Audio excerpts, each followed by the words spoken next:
everyone, I am Kunal from Math Solution Teacher. Today I will start question number 11 from exercise 5.2 chapter 5 arithmetic progression. इस question में क्या बोला है, विस्टम of an AP. तो यहाँ पर बोला है टर्म, तो आपको सबसे पहले क्या निकालना है, टर्म का मतलब एन फाइंड करना है. विस्टम ऑफ एपी, एपी की कौन सी टर्म होगी, ये सीरीज़ के अकॉर्डिंग जब 3, 5, 15, 27, 39 dash dash dash will be 132 more than it's 54th term.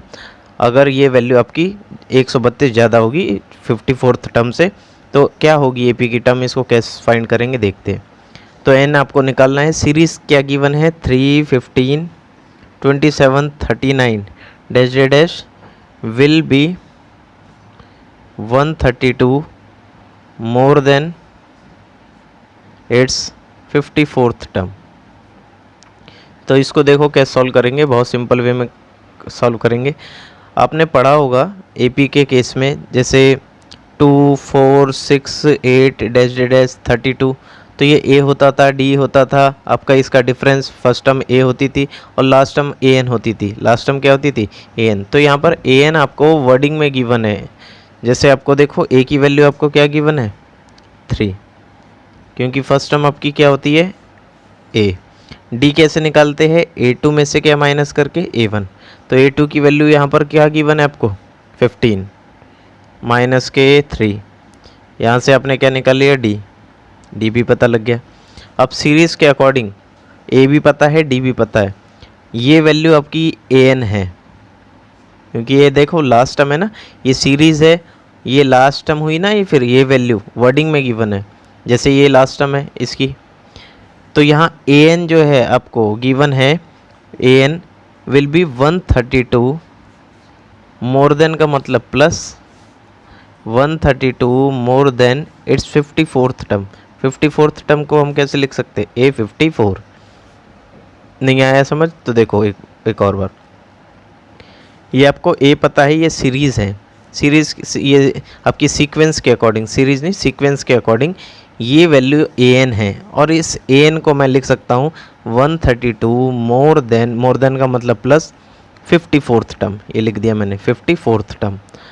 अब यहाँ पर आपको AN के अकॉर्डिंग AN की वैल्यू प्रॉपर निकालने के लिए 54th टर्म फाइंड करनी होगी. तो यहाँ पर हम करते हैं 54th टर्म को फाइंड. तो 54 टर्म फार्मूला A प्लस के n-1d. A54 जिसकी वैल्यू आपको पता नहीं है, A की वैल्यू आपको क्या पता है, 3. तो यहाँ पर 3 डालेंगे. n की वैल्यू क्या पता है, 54. 54th टर्म निकालना है. d क्या पता है आपको, 12. A54 इक्वल में 3 का 3, 54 में से 1 गए, 53 मल्टीप्लाई में 12. बोर्ड मास के अकॉर्डिंग मल्टीप्लाई कर देते पहले, तो इसकी मल्टीप्लाई करने पे 636 A54, और यहाँ दोनों को ऐड किया तो 639. ये आपकी वैल्यू आ गई. अब ये वैल्यू आ गई, तो इस अकॉर्डिंग यहाँ पर इस 132 का 132 प्लस का प्लस, और A54th टर्म आपने क्या फाइंड किया है, 639. तो दोनों को ऐड करेंगे, तो दोनों को ऐड करके इसकी वैल्यू आ गई 771. ये आपकी आ गई कौन सी टर्म, ये आपकी आ गई लास्ट टर्म. अब लास्ट टर्म पता है, तो आप कैसे सॉल्व करेंगे, AN इक्वल में A प्लस के n-1d, जिसमें देखो लास्ट टर्म आपने क्या निकालनी, 771. A क्या पता है आपका, 3. n की वैल्यू फाइंड करनी है. ये देखो यहाँ लिखा है ना विस्टम, तो विस्टम का मतलब n आपको फाइंड करना है. तो n की वैल्यू फाइंड करने के लिए d पता होना चाहिए, जो कितना है, 12.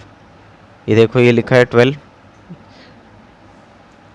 3 का 3, 12 multiply n, 12n minus plus minus 12 1 जा 12, 771.